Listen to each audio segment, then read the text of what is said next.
GT-PGT TET কাম recruitment আকৌ হ'ব বুলি অলৰেডি আমি এটা ইংগিত পাইছো। সো এই টেট কাম ৰিক্ৰুইটমেণ্ট এক্সামৰ বাবে আপুনি প্ৰিপাৰেচন কৰি আছে নে নাই? আজি মই কিছু ট্ৰিক্স এণ্ড টেকনিক্স আপোনালোকৰ লগত শ্বেয়াৰ কৰিম যে কিদৰে পঢ়িলে বা সিলেবাস সম্পৰ্কে আলোচনা কৰিম যে কোন কোন সাবজেক্টত কিমান মাৰ্কস আহিব আৰু কোনখিনিত আপোনালোকে ফোকাস কৰিব যাতে এই টেট কাম ৰিক্ৰুইটমেণ্ট এক্সাম ইজিলি ক্ৰেক কৰিব পাৰে।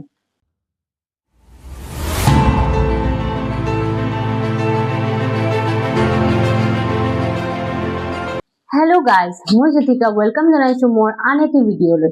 আজিৰ ভিডিঅ'টো হ'ব টেট কাম ৰিক্ৰুইটমেণ্ট এক্সাম আপুনি কিদৰে ক্ৰেক কৰিব। মই টেট কাম ৰিক্ৰুইটমেণ্ট এক্সাম ক্ৰেক কৰিছো আৰু মোৰ পঢ়াৰ টেকনিকবোৰ কি আছিল আৰু এই টেকনিকবোৰ আপোনালোকে ফলো কৰি কিদৰে এই এক্সামত উত্তীৰ্ণ হ'ব পাৰিব তাৰে বিষয়ে আজি কিছু কথা আলোচনা কৰিম। ফাৰ্ষ্ট, আপুনি সিলেবাস জানি ল'ব লাগিব। সিলেবাসত আমাৰ কি আছে মই স্ক্ৰিনত দি দিছো, এবাৰ চাই লওক। সিলেবাসত আমাৰ 5টা সাবজেক্ট আহিব। ফাৰ্ষ্ট পেডাগজি য'ত 50 মাৰ্কস থাকিব, সেকেন্ড আসাম এণ্ড ইটস পিপল য'ত 35 মাৰ্কস থাকিব, দেন জেনাৰেল মেথমেটিক্স য'ত 15 মাৰ্কস থাকিব, জেনাৰেল ইংলিছ 30 মাৰ্কস থাকিব, জেনাৰেল ষ্টাডিজ এণ্ড কাৰেণ্ট এফেয়াৰ্স য'ত আপোনাৰ 10 মাৰ্কস আহিব। তো এইখিনি আছিল আমাৰ টেট কাম ৰিক্ৰুইটমেণ্ট এক্সামৰ সিলেবাস। আপুনি কি ধৰণৰ টপিক কভাৰ কৰিব লাগিব আৰু কেনেকৈ পঢ়িব লাগিব। First, pedagogy is the important key to success in this exam. তো পেডাগজি আপুনি গুৰুত্ব দিবই লাগিব, পেডাগজি আপুনি ক্লিয়াৰ কৰিব লাগিব। মোৰ ক্ষেত্ৰত মই ইউটিউব ফলো কৰিছিলো, হিমাংশু সিং মেমৰ ক্লাছ চাইছিলো। সেই ক্লাছে মোক বহুতখিনি মোৰ কনসেপ্ট ক্লিয়াৰেশ্যনত সহায় কৰিছিল। আৰু এটা ইউটিউব চেনেল চাইছিলো অধ্যয়ন মন্ত্ৰ, তাৰে পৰাও মই বহুতখিনি শিকিব পাৰিছো।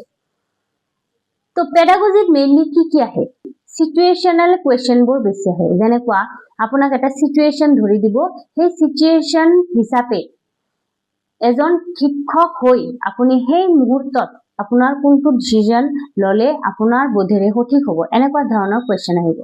তো এই কুৱেশ্যনবোৰ জেনেৰেলি ট্ৰিকি হয়, তাৰ মানে এনেকুৱা লাগে যে প্ৰতিটো অপশনে কাৰেক্ট, কিন্তু আপুনি অলপমান চিন্তা কৰি সেই সিচুৱেশ্যনত শিক্ষক হিচাপে নিজকে বহাই চাব।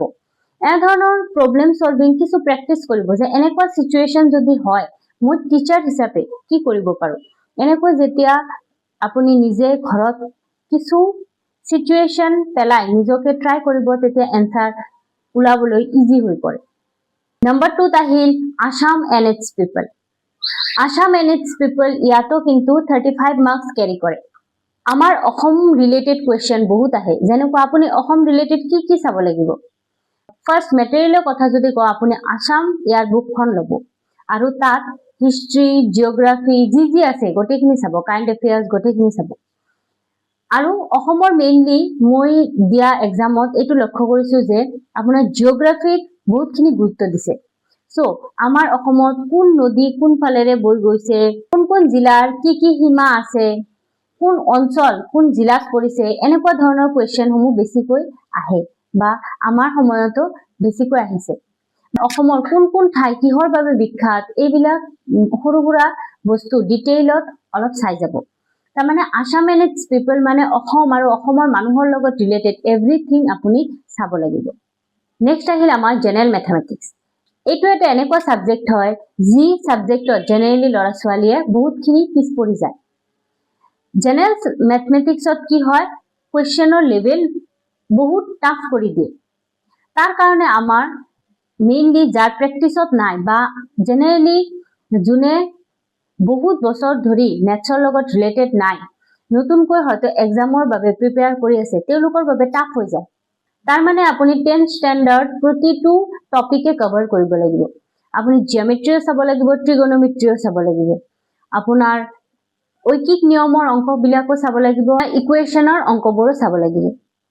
তো জেনাৰেল মেথমেটিক্স এটা ক্ৰুচিয়েল সাবজেক্ট হয়। জেনাৰেল মেথমেটিক্স আপুনি ডিটেইলত চাব লাগিব।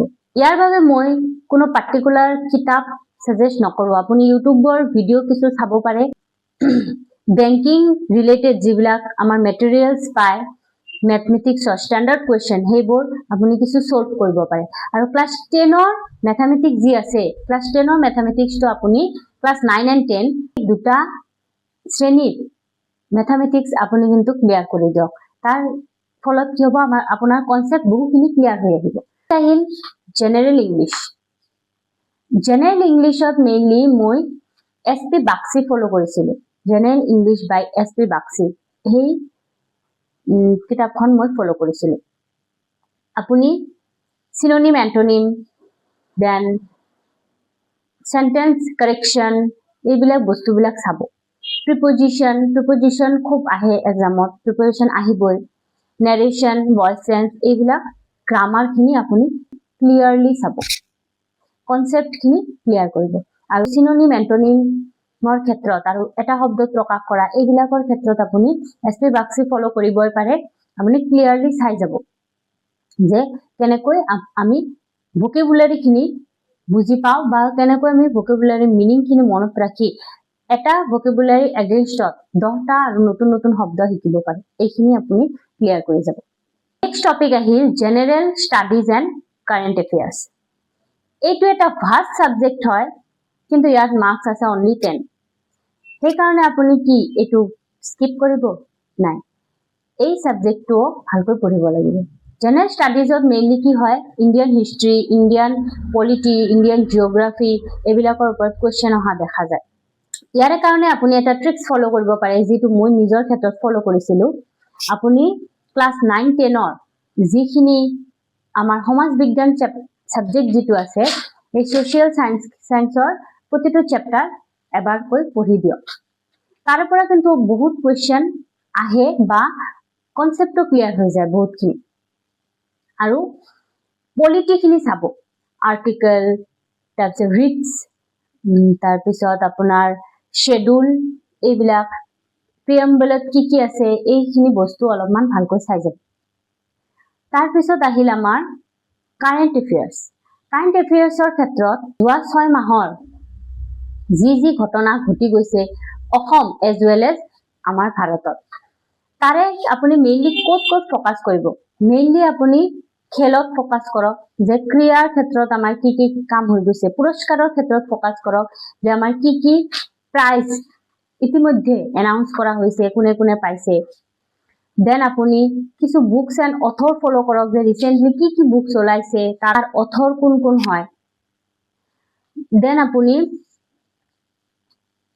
কিছু ইম্পৰ্টেন্ট চুক্তি ফলো কৰক যেনেকুৱা আমাৰ ভাৰতৰ লগত কোন দেশৰ MOU ৰিসেন্টলি সাইন কৰা হৈছে এইবিলাক কিছু ফলো কৰক কাৰেন্ট এফেয়াৰ্সৰ ক্ষেত্ৰত অসমৰ ক্ষেত্ৰত আমাৰ কি কাম হৈ আছে বা কি এনাউন্সমেন্ট দিছে এইবিলাক বস্তু ফলো কৰক অসমৰ ক্ষেত্ৰত যদি কাৰেন্ট এফেয়াৰ্স আপুনি চাব বিচাৰে মই এটা ট্ৰিক্স দিব পাৰো সোশ্যাল মিডিয়াত আমাৰ যিকেইজন অসমৰ মিনিষ্টাৰ আছে যেনেকুৱা আমাৰ CM হক বা PNRD মিনিষ্টাৰ হক আমাৰ এডুকেশন মিনিষ্টাৰ হক তেওঁলোকৰ ফেসবুক অলপমান যদি পাৰে চাই থাকিব তাত তেওঁলোকে কি নতুন কাম হৈছে কি এনাউন্স কৰিবলৈ গৈ আছে সেইবোৰৰ নোটিফিকেশন বা তেওঁলোকে আপলোড খিনি কৰি থাকে তাৰে পৰাও কিন্তু আপুনি এটা হিন্টস পাই যাব পাৰে কেতিয়াবা সেই তাৰে পৰাও ক্যাচ কৰি কোৱেশ্চন দি দিয়ে কমন কৰি যাব পাৰে তো এইখিনি হল মোৰ থুলমূল এটা আভাস আপোনালোকৰ বাবে যে আপুনি পঢ়াখিনি কেনেকৈ ষ্টাৰ্ট কৰিব কি সাবজেক্ট ফলো কৰিব তাৰ সিলেবাসটো কি আছিল মই জিকেৰ বিষয়ে আপোনালোকক ক্লাস দিয়াৰ কাৰণে চেষ্টা কৰিম কিছু যোজা মই চলাই আছো তা আপোনালোকে পঢ়া শুনা ষ্টাৰ্ট কৰি দিয়ক ভালে থাকিব সুস্থ থাকিব থ্যাংক ইউ